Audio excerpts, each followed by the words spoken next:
नागौर सांसद हनुमान बेनीवाल एक के बाद एक ऐसे बयान देते जा रहे हैं जिससे राजस्थान में खलबली मच रही है।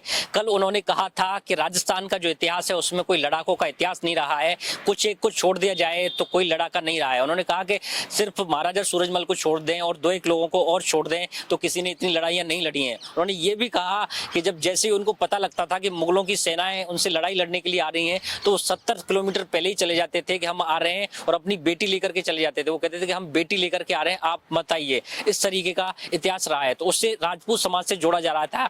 अब एक पत्रकार ने उनसे पूछा कि आप किसी कम्युनिटी को टारगेट कर रहे हैं, तो उन्होंने कहा कि मैं किसी को कम्युनिटी को तो टारगेट नहीं कर रहा हूं, कम्युनिटी को टारगेट करने का सवाल ही नहीं है, लेकिन राजस्थान का इतिहास कोई खास ऐसा लड़ाकों का रहा नहीं है। उन्होंने ये भी कहा कि राजस्थान का इतिहास कमजोर है। आप गुर्जरों को भी देख लें तो गुर्जरों ने भी वसुंधरा राजे की सरकार में इतनी 80 लोगों की शहादत दी थी।